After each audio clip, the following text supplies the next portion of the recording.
Hey guys, I took some self-care time off and now I am back with another video for you guys. First and foremost, let me get into it. My nails look horrible. I try to take them off, but I can't use acetone because it destroys my nails and the metro card just wasn't working, so don't come at me. But either way, I'm about to get into my video and we're gonna start off with eyebrows first, like I usually do.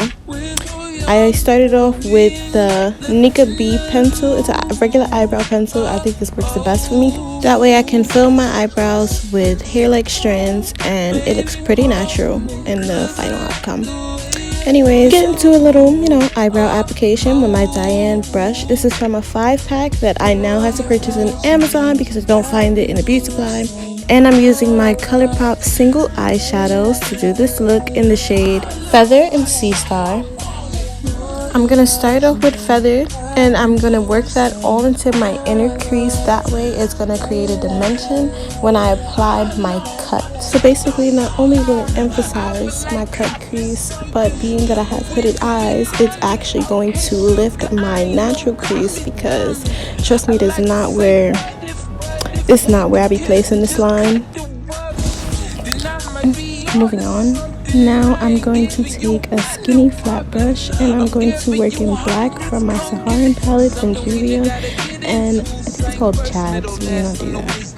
But I'm just gonna work it into the bottom of my crease. It's like the innermost part of your crease, but I'm gonna call it the bottom. That way it's not overpowering the brown, but I just want to deepen the shade because it's not as dark as I want it to be, but it is the correct tone of brown. So I'm pretty much just taking the smaller fluffy brush and I am blending it upwards, but across and upwards. Like I'm going up, but I'm trying to blend it out into the actual brown. I may take Feathered and blend it out, but it's getting blended on both sides. That way I can move on to my crease and everything's gonna be good. I'm taking P. Louise and the shade 00 and a flat angled brush. If you can look closely, you can actually see me literally using my eyeball to cut this crease. I feel out the shape of my eye crease, my natural crease the whole entire way. That way I'm not necessarily getting no funky lines that make no entire sense on my face. Once you set your initial line up, you can fix it up to your likings. I'm a perfectionist, so I completely understand wanting to go back and fix your line and want the sharpest line possible. Being that I have hooded eyes, I'll go over my eye crease, my natural eye crease, as you see me doing now. And after that, I usually just pat it in and make sure everything is smoothly patted out because you don't want your creases looking nasty on your eyelids. It just doesn't look good when you apply your eyeshadow.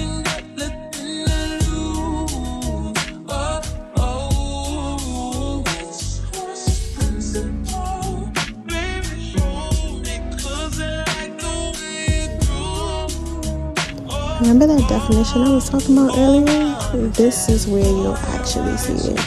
Like it's subtle, it's kind of natural, but it looked good. Anyways, let me move on to the eyeshadow. I'm taking ColourPop in this shade Piece of Cake and Heiress.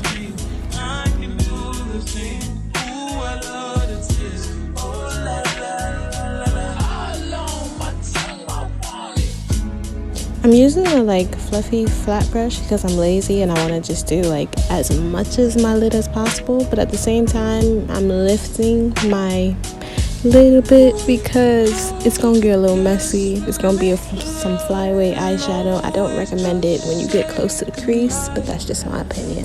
And especially when you're doing sharp cut creases such as this one, it gets a little messy, but like these, it's a little better. But now I'm going to move on to the extra stuff that I usually do all the time. And it's going to be liners this time. I'm using liners from Glisten Cosmetics, which I'm actually supposed to be doing a video on later, but whatever. I'm using a bunch of different colors and I'm going to be drawing some daisies. Taking some water, the brush that I also got from Glisten Cosmetics, and it's really really easy. You can just swirl it in there, done. What I will say is I'm extremely new to this, including the brush, so don't judge my little flowers. It's not my fault. But I don't think I did a bad job, and I don't think anybody really would either. These brushes are super easy to handle, but I'll save that for my next video, so stay tuned for that. However, I really did want to get into the liner stuff because it looks really, really cool and fun, so I bought a bunch of them. So that video is going to be amazing, and hopefully I'll just, you know, practice makes perfect it, because I'm going to be using, I can't curse on this, but I'm gonna use them a lot. I started by doing the individual lines. I would broaden the bigger flowers just a bit on each petal, just to make the petal shape a little more realistic. And I changed up the pit of each flower's color. And at this point, I just started drawing stars with like a bunch of different points, because when you start doing the little smaller designs, it's a little hard, but it still works. So if anything, you guys can do that. The whole inspiration was based in the 60s. Mary Quant meets Max Factor meets Diana Ross, and I made this. The kid in me also gets a little Lizzie McGuire SpongeBob vibes from this too, but that could just be me. But I'm totally in love with this whole entire look. Another brand that will be featured in the liner video but also accompanied today is Glam Vice. But this is this video, and I'm moving on to face, starting off with my Lucky Calamine lotion. Then moving on to more fun stuff, which is the new KatVonD Good Apple foundation that is all over TikTok. But I can say it is kind of worth the hype. We all can see this is a tad red. Like, not bad, but it's tad red, whatever. Other than that, but I know you guys can also see this is full coverage. Do you see the coverage? I know I made the face already and I'm a little late, but do you see the coverage? Like, this is literally painting my face, and I love it. It's also really, really matte, so you see me spraying it with my Morph matte setting spray a couple times. It may be the brush. It's a really compacted, fluffy brush, but yeah, I think you might need a little bit of spray with this. It's matte, like, it's definitely matte. I feel the coverage. It doesn't feel heavy, but you do not feel the matteness. It feels actually super sheer. It almost feels like a thick coat of lotion on your face, honestly, which is not bad. I would prefer that opposed to feeling like my face is caked up. The actual product itself actually kind of implicates everything I just said, because it doesn't have a high shine, so it actually looks really matte, but at the same time it looks so soft, like so soft I almost didn't even want to touch it because it looks so pretty in the packaging. And then the packaging is pretty, but KatVonD's stuff is always really pretty and dark and mystical and beautiful. It's like a black unicorn.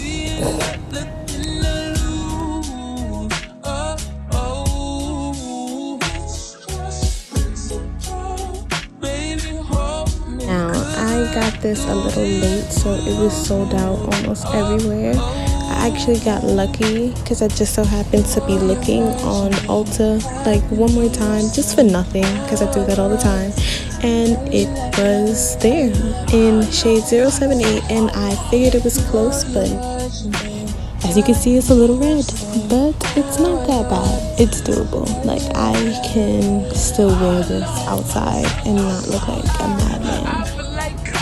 And that's okay. I'm okay with that. On a glow scale 1 to 10, I would rate this like a solid 8. And I'm only giving it an 8 because I didn't get my shade. If I got my shade, it would be better.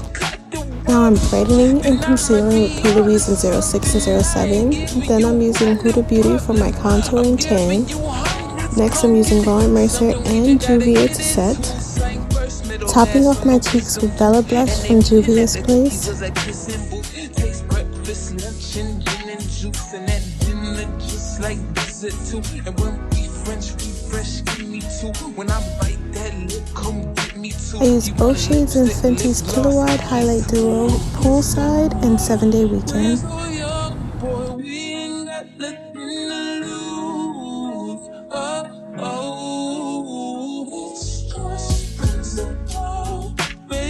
For lips, I'm using Melted Ebony and ColourPop's Beeper.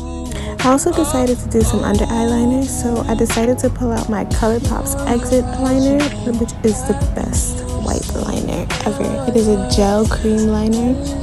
Get into lashes, bottom lashes at least. I use my Fenty's mascara, but I'm also going to apply some black liquid eyeliner that I also got from Glam Vice. And I'm just going to do some hair-like strands, that way it's going to mimic lashes. This was a big thing that you've seen. You can scroll back and look at the Diana Ross picture. That falsy look was in. Okay, watch out now. And with my top lashes, I am done.